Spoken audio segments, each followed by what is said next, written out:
하나님은 어떤 분이신가 한마디로 정의할 때 우리는 흔히 하나님은 사랑이시다라고 말씀하지요.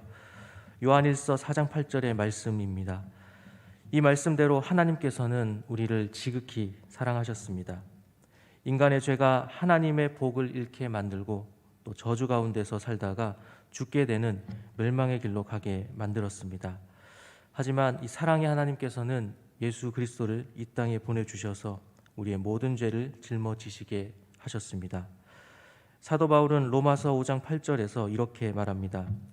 우리가 아직 죄인 되었을 때에 그리스도께서 우리를 위하여 죽으심으로 하나님께서 우리에 대한 자기의 사랑을 확증하셨느니라 라고 했습니다.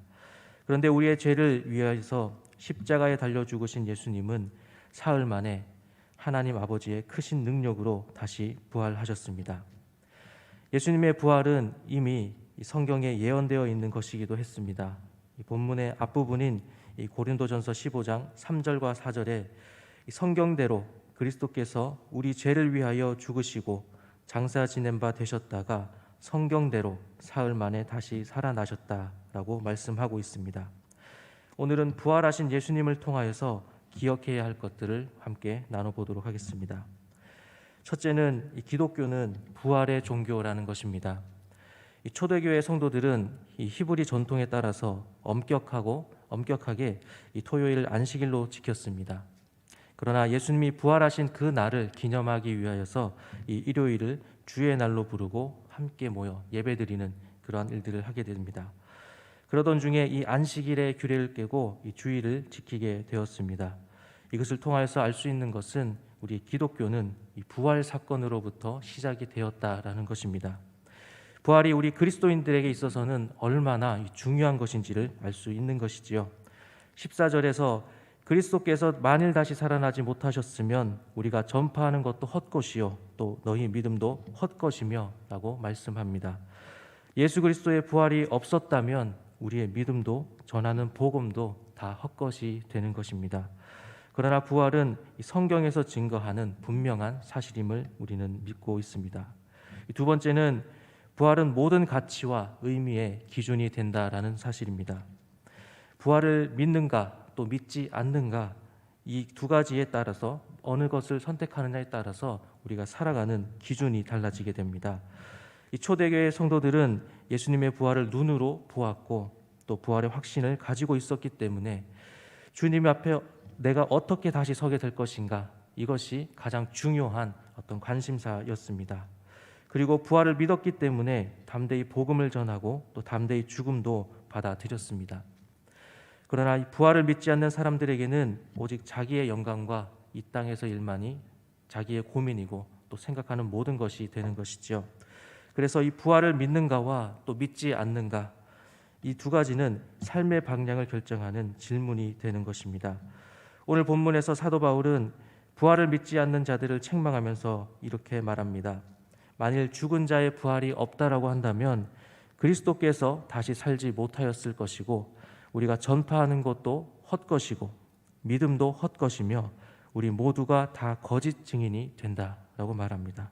또한 이 죄사함도 구원도 없기 때문에 결국 예수 그리스도를 믿는 사람이 세상에서 가장 불쌍한 사람이다라고 말하는 것이죠.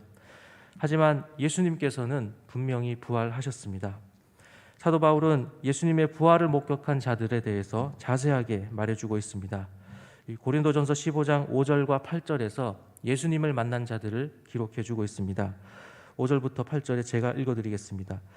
게바에게 보이시고 그 후에 12제자에게와 그 후에 500여 형제에게 일시 보이셨더니 그 중에 지금까지 대다수는 살아있고 어떤 사람은 잠들었으며 그 후에 야고보에게 보이셨으며 그 후에 모든 사도에게와 맨 나중에 만삭되지 못하여 난 자 같은 내게도 보이셨느니라 라고 말씀합니다. 이 사도 바울이 고린도전서를 기록하고 있는 이 당시에도 예수님의 부활을 일시적으로 함께 보았던 자들만 500명이 넘었습니다. 그리고 이 바울이 기록하고 있는 이 당시에도 그 500명의 사람들 중에 대다수의 사람이 여전히 살아서 이 부활하신 예수님을 증거하고 있었다라는 것이지요. 예수님의 부활은 분명한 사실입니다. 그 세 번째는 죄 문제의 해결은 예수님의 부활 사건에 있다라는 것입니다. 본문 17절에 보면 그리스도께서 다시 살아나신 일이 없으면 너희의 믿음도 헛되고 너희가 여전히 죄 가운데 있을 것이요 라고 말씀합니다. 예수님이 부활하심으로 우리에게 부활의 소망을 주셨고 또 예수님의 십자가로 우리의 모든 죄는 사함받게 되었습니다. 또한 의롭다함을 얻게 되었습니다. 로마서 4장 25절에 이렇게 말씀하고 있습니다. 예수는 우리가 범죄한 것 때문에 내줌이 되고 또한 우리를 의롭다 하시기 위하여 살아나셨느니라 라고 말씀하고 있습니다. 예수님께서 이 죽은 자 가운데서 다시 살아나심으로 잠자는 자들의 첫 열매가 되셔서 아담 안에서 모든 사람이 죽은 것 같이 우리 그리스도 안에서 모든 사람이 생명을 얻게 되었습니다. 예수님의 부활은 단순한 기적이 아닙니다. 우리가 그냥 놀라고 마는 그러한 것이 아닙니다. 우리를 향한 부활의 약속이고 또한 증거가 되는 것이지요. 하나님이 우리에게 베푸신 은혜가 크고 또 많지만 그 중에서도 독생하신 하나님 예수 그리스도를 내어주시고 또 십자가를 지게 하시고 부활하게 하신 것은 우리에게 있어서 가장 큰 은혜일 것입니다. 오늘 말씀을 정리하겠습니다.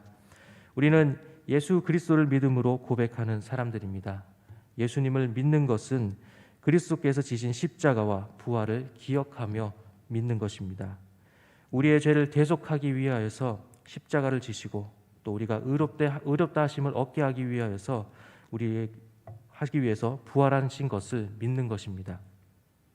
요한복음 11장 25절에 이렇게 말씀합니다. 예수께서 이르시되 나는 부활이요 생명이니 나를 믿는 자는 죽어도 살겠고 라고 예수님께서 말씀하셨습니다. 또한 로마서 8장 11절에는 이렇게 말씀합니다. 예수를 죽은 자 가운데서 살리신 이의 영이 너희 안에 거하시면 그리스도 예수를 죽은 자 가운데서 살리신 이가 너희 안에 거하시는 그의 영으로 말미암아 너희 죽을 몸도 살리시리라 라고 말씀해 주고 있습니다. 초대교회 사람들은 부활을 믿기 때문에 또 순교적인 삶을 살고 또 순교적인 죽음을 받아들인 사람들이었습니다. 누가 이렇게 믿고 또 누가 이렇게 살 수 있겠나라는 그 물음 앞에서 그리스도인들은 담대히 부활에 대한 믿음을 소유한 자들이었습니다. 부활은 우리에게 있어서 너무나 중요한 사실이고 또 믿음의 열쇠입니다. 오늘 말씀을 통하여서 주의 날 그리스도의 부활을 기념하며 하나님의 사랑에 감사하는 오늘 하루가 되시기를 소망합니다. 기도하시겠습니다.